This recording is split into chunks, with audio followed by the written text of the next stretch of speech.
नमस्कार। आज म फेरि एउटा सानो भिडियो क्लिप लिएर आएको छु तपाईहरु सबैजनालाई एउटा कुरा शेयर गरौँ भनेर।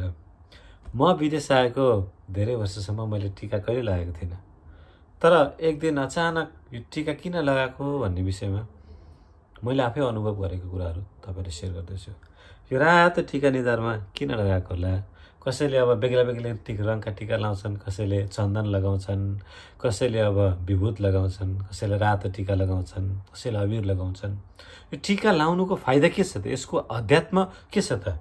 यो टीका लगाइसके पछाडि आध्यात्मिक रूपमा यसको हामीलाई फाइदा के छ त? यो एउटा स्पिरिचुअल सिकर भएको आध्यात्मिक खोजकर्ता, अध्यात्मको विषयमा चिन्तन विचार मनन गर्ने भएको हिसाबले गर्दाखेरि म यसको विषयमा एक दुईवटा पोइन्टहरू उजागर गर्न गइरहेको छु। अलिकति समय दिनु होला। यो मान्छेहरूले टीका लाउँदाखेरि के हुँदो रहेछ भने जस्तो कुनै मान्छेहरूले घडी लगाइसके पछाडि उसले धेरै घडी हेर्छन् हैन, याद गर्नुभएको छ कि छैन? मान्छेको सामान्य सोच हो। कसैले अब राम्रो माला लागेको छ भने यसो गर्ने, सिक्री लागेको छ भने यसो गर्ने गर्छन् नि है। त्यो चाहिँ किनभने एक किसिमको त सम्बन्ध हुन्छ कि तपाईले टीका लगाइसक्नु भएको छ भने के हुन्छ भने तपाईको बारम्बार ध्यान, तपाईको सोच विचार ध्यान जुन हाम्रो एटेन्सन छ त्यो चाहिँ बारम्बार तपाईको यो टीका लगाएको ठाउँमा जान्छ।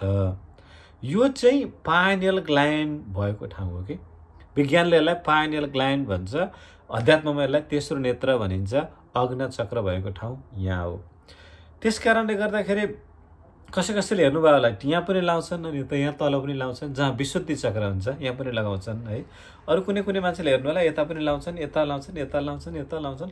त्यो आफ्नो अब कुन खालको सम्प्रदायमा कस्तो खालको आचरण विचार साधना लिएर अगाडि बढिरहेको छ त्यही अनुसारले यो विभूत लगाउने, टीका लगाउने, तिलक लगाउने पनि परम्परा बेग्लै तरिकाले आएको हुन्छ। यो म चाहिँ विशेष रूपमा यसरी ठाडो टीका लाउँछु, त्यो पनि रातो लगाउँछु किनभने रातो रङ भनेको चाहिँ भाइब्रेन्ट कलर हो कि भाइब्रेन्ट कलर हो, एकदमै ऊर्जाशील, एकदमै तेजशील, एकदमै एट्र्याक्टिभ। त्यसले चाहिँ शरीरलाई एकदम भाइब्रेट गर्छ के हो, ऊर्जालाई चाहिँ एकदमै गर्नैपर्छ भन्ने खालको मोडमा पुर्याइदिन्छ। त्यसकारणले गर्दाखेरि रातो टीका लगाउँछु मैले चाहिँ। अनि यो यसरी किन क्या गोलो लगाउँदा पनि हुन्छ तर ठाडो लगाउँदा पनि हुन्छ किनभने मैले चाहिँ ठाडो लगाउँदाखेरि यो चाहिँ नेत्रको सेपमा होस्, आँखाको यस्तो सेपमा होस् भनेर चाहिँ लगाएको। तर त्यो आँखाको सेप त्यस्तो हुन्छ भन्ने हैन, अलिकति नजानेर पनि हो, यसरी सिधा लाउँदा सट्ट होस् भनेर पनि हो हैन।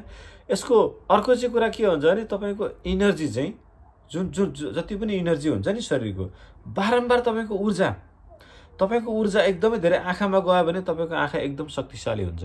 तपाईको ऊर्जा एकदमै धेरै हातमा गयो भने धेरै कामहरू गर्न सक्नुहुन्छ।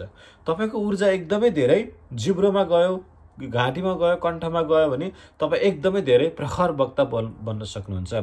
एकदमै धेरै तपाईको जुन शरीरको अङ्गमा, जुन शरीरको भागमा ऊर्जा जान्छ त्यहाँ नै त्यसले सकारात्मक छाप र एकदमै ऊर्जाशील, एकदमै कर्मशील, एकदमै एक्टिभिटिजको लागि रेडी बनाइदिन्छ।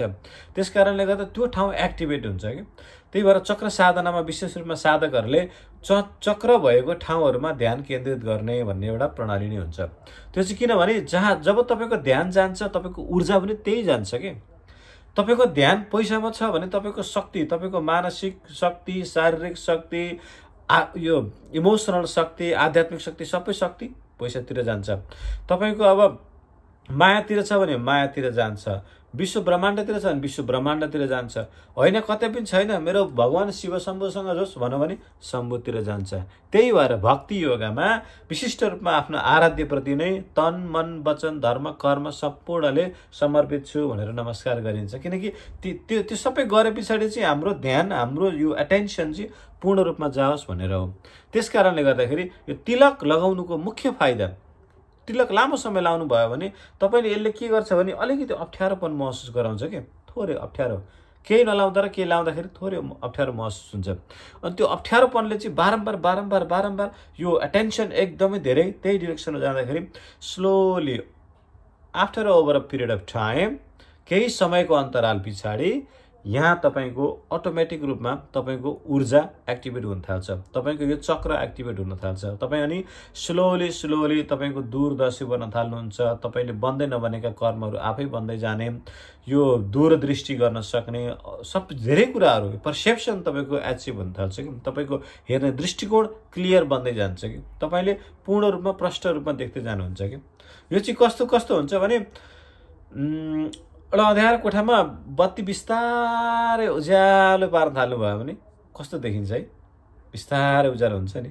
त्यस्तै जस्तो बिहानको 3 बजेदेखि तपाईँ बाहिर बसिरहनु भएको छ भने बिस्तारै सूर्य आउँदाखेरि त्यो उज्यालो कति स्लोली हुन्छ कि त्यो उज्यालो हुँदै गइसकेपछि आकाश पनि उज्यालो हुँदै छङ्ग परेको देखिन्छ, बादलहरू छङ्ग परेको देखिने, बोट ब्रिज पनि कस्तो क्लियर देखिने, सबै कुराहरू क्ल्यारिटी आउँछ नि। जुन त्यो क्ल्यारिटीले चाहिँ त्यो क्ल्यारिटी आउने काम चाहिँ यो अग्न चक्रको हो। यो अग्न चक्र एक्टिभेट गर्नलाई धेरै नै प्रयत्न गरिन्छ किनभने यो आकाश तत्त्वसँग जोडिएको कुरा हो।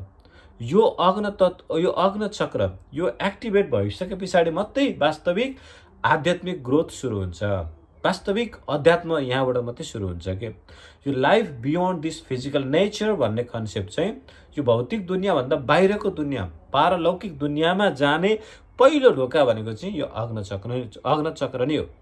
अग्न चक्रलाई एक्टिभेट गर्नको लागि चाहिँ यो लगाइन्छ। त्यही भएर मैले कहिलेकाहीँ यस्तो जोकबाट पनि भन्ने गरेर हुन्छु कि this is the reminder that I have a brain and I should use it. मैले कतिचोटि भन्ने गरेको छु, यो चाहिँ एउटा रिमाइन्डर हो कि मसँग ब्रेन छ र यसलाई मैले प्रयोग गर्नुपर्दछ भन्ने खालको रिमाइन्डरको लागि चाहिँ मैले यो टिका लगाउँछु भने मतलब म अब सिम्पली सबै कुराहरू बिलिभ गर्दिनँ, जसले जे भन्छ त्यो कुराहरू म विश्वास गरिहाल्दिनँ। जब तपाईँको यो स्टेजमा पुग्नुहुन्छ अनि मात्रै तपाईँको अध्यात्म सुरु हुन्छ। त्यस कारणले गर्दाखेरि टिका लगाउनुको मुख्य विशेषता भनेको चाहिँ यी कारणले गर्दाखेरि हो। तपाईहरुलाई पनि यो यस्तै अरु विषयसँग सम्बन्धित कुराहरु पनि जानकारी लाउनु मन छ अथवा मेरो विचारमा तपाई असहमत हुनुहुन्छ भने पनि कृपया कमेन्ट गर्नुहोला। धन्यवाद। जय श्री राधे राधे, जय शिव शम्भो।